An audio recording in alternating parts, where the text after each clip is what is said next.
नमस्कार दोस्तों, स्वागत करता हूं आपका एक और नई स्टोरी में। आज की जो हमारी स्टोरी होने वाली है वो मुझे मेरे एक सब्सक्राइबर जिनका नाम राजवीर है उन्होंने भेजी है। तो आइए इस स्टोरी को सुनते हैं राजवीर के पॉइंट ऑफ व्यू से।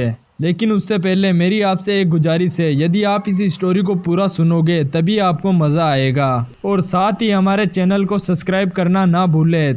तो आइए बढ़ते हैं स्टोरी की तरफ। नमस्कार दोस्तों, मेरा नाम राजवीर है और मैं पिछले 15 सालों से बस चला रहा हूँ। दिन हो या रात मुझे सफ़र का डर कभी भी महसूस नहीं हुआ। लेकिन उस रात कुछ ऐसा हुआ जिसके कारण मैं कभी भी खुद को संभाल नहीं पाया। रात के करीब 11 बज रहे थे। मेरी बस शिवगंज से राजपुरा के लिए निकली। इस रूट पर मुश्किल से 6 से 7 गांव आते हैं और ये जो रास्ता है वो घने जंगल से होकर गुजरता है। सवारी भी उस समय मेरी बस में लगभग 10 से 11 लोग बैठे हुए थे। वो सभी लोग थके हुए महसूस हो रहे थे और अपनी अपनी सीटों पर सोने की कोशिश कर रहे थे। जैसे जैसे हम लोग जंगल की तरफ बढ़ रहे थे वैसे वैसे ठंड भी और तेज होते जा रही थी। मैं खिड़की से बाहर की तरफ देख रहा था। घना कोहरा चारों तरफ छा रहा था और बस की हेडलाइटें भी मुश्किल से 10 मीटर तक ही रास्ता दिखा पा रही थी। मेरे बगल में बैठा हुआ कंडक्टर मोहन धीरे धीरे बोलने लगा, भैया आज कुछ अजीब सा लग रहा है। मैंने उसकी बातों को हंसकर टाल दिया और उससे कहा, तू डर मत, इस रास्ते पर तो मैं कई बार गुजर चुका हूँ। लेकिन सच कहूँ तो मेरे मन में भी एक अजीब सा डर बैठने लगा था। आगे बढ़ते हुए अचानक से हमारी बस रुक गई। मैंने ब्रेक लगाया ही नहीं था, फिर भी हमारी बस अपने आप ही रुक गई। फिर मैंने और मोहन ने नीचे उतरकर देखा तो हम लोगों ने पाया कि सड़क भी एकदम साफ थी और हम लोगों को बस में कोई भी तकनीकी खराबी भी नजर नहीं आई।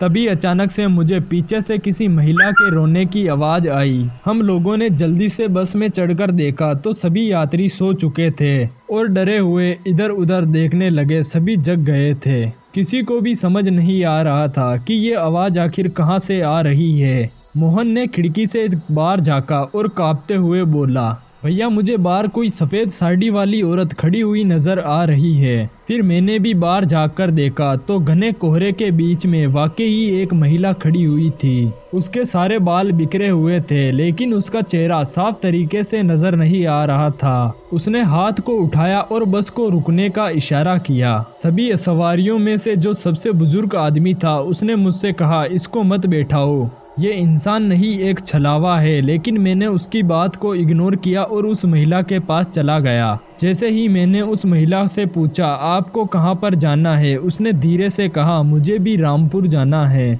उसकी आवाज़ कुछ अजीब सी लग रही थी, जैसे किसी चुड़ैल की हो। मैंने उसे बस में चढ़ने का इशारा किया और वो सबसे पीछे जाकर बैठ गई। फिर मैंने बस को फिर से रवाना कर दिया। लेकिन अब माहौल एकदम खामोश था। सभी सवारियों की सांसें जैसे अपने आप रुक सी गई हो। मोहन ने धीरे से मेरे कान में कहा, भैया ये औरत कुछ ठीक नहीं लग रही।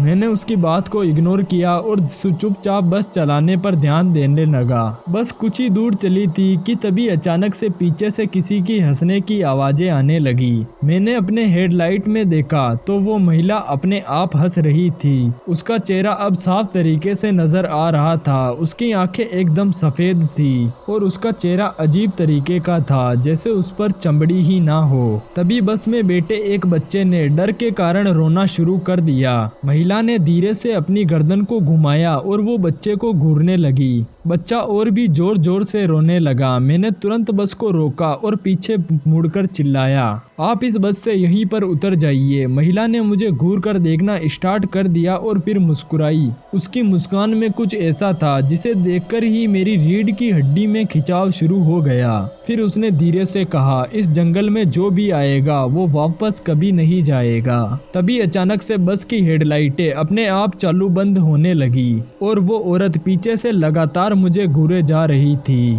उसकी सफेद आंखें अंधेरे में चमक रही थी और यात्रियों का शोर भी बढ़ता जा रहा था। कुछ तो सीट छोड़कर नीचे उतरने की कोशिश कर रहे थे। ऐसे माहौल को देखकर मुझे भी थोड़ा सा डर महसूस होने लगा था, लेकिन मुझे बस को संभालना था। मैंने स्टार्टिंग की चाबी घुमाई, लेकिन बस स्टार्ट नहीं हो रही थी। मोहन धीरे से मेरे पास में आया और फुसफुसाया, भैया ये साधारण मामला नहीं है, ये जरूर कोई छलावा है। फिर मैंने मोहन को चुप रहने का इशारा किया और सभी यात्रियों को शांत रहने को कहा। तभी पीछे से एक झटके की आवाज आई, जैसे किसी ने पीछे से खिड़की को तोड़ दिया हो। मैंने शीशे में देखा तो वो औरत अब अपनी सीट पर नहीं थी। मेरे दिलो दिमाग पर एक अजीब सा डर बैठ गया। तभी एक यात्री जोर जोर से चिल्लाने लगा, वो खिड़की के बाहर लटकी हुई है। मैंने फिर से खिड़की से बाहर देखा तो सच में वो औरत खिड़की के बाहर लटकी हुई थी। उसकी आंखें अब और भी ज्यादा सफेद हो गई थी। उसका चेहरा अब और भी ज्यादा डरावना और खूंखार लग रहा था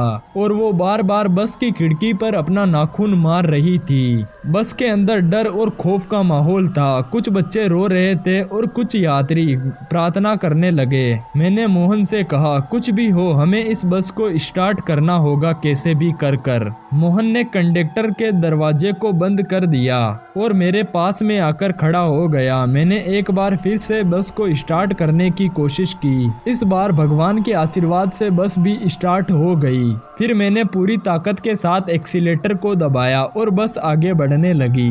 लेकिन वो औरत अब बस के पीछे पीछे भाग रही थी और लगातार हमारे साथ आगे बढ़ रही थी। कुछ किलोमीटर चलने के बाद जैसे ही हम लोग जंगल से बाहर पहुंचे, वे औरत अपने आप गायब हो गई। हम लोगों को लगा कि जैसे हमने उससे पीछा छुड़ा लिया हो, लेकिन तभी पीछे बैठे हुए एक यात्री ने चिल्लाकर कहा, वो फिर से हमारी बस के अंदर है। मैंने रिव्यू मिरर में देखा, वो औरत सच में सबसे पीछे वाली सीट के पास में खड़ी हुई थी, लेकिन इस बार उसका चेहरा पूरी तरह से बदल चुका था। उसकी आंखें पूरी खून की तरह लाल हो चुकी थी और उसके लंबे तीखे दांत साफ तरीके से नजर आ रहे थे। उसने अपनी डरावनी आवाज में मुझसे कहा, तुम सब यहाँ से जिंदा नहीं जाओगे। मैंने अपनी हिम्मत को जुटाया और बस को तेजी से चलाना शुरू किया। अब मेरी नजर पूरी सड़क पर थी। अचानक से सड़क के बीचों बीच में एक विशाल सा पेड़ गिरा हुआ नजर आया। मैंने जैसे तैसे ब्रेक मारी, लेकिन ब्रेक काम नहीं कर रही थी। बस एकदम उस पेड़ के पास में पहुंच गई थी और टकराने ही वाली थी। मैंने डर के मारे अपनी आंखों को बंद कर लिया, लेकिन जैसे ही मैंने आंखें खोली, पेड़ अपने आप गायब हो चुका था। यह सब कुछ मुझे एक भ्रम जैसा लग रहा था।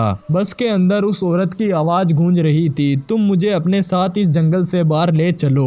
मैंने तुरंत फैसला किया और बस को रोककर सभी यात्रियों से कहा, कोई भी डरो मत, ये एक असल का छलावा है। उस दिन के बाद मैं उस रूट पर कभी भी रात को नहीं गया और जो बसें उस रूट से रात को गुजरती थी, अक्सर वो छलावा उन बसों को परेशान करता था। तो आज के लिए बस इतना ही। कमेंट में ये ज़रूर बताते जाना कि ये स्टोरी आपको कैसी लगी। और भी ऐसी स्टोरियाँ सुनने के लिए हमारे चैनल को सब्सक्राइब करें और इस स्टोरी को अपने दोस्तों के साथ शेयर करना न भूलें।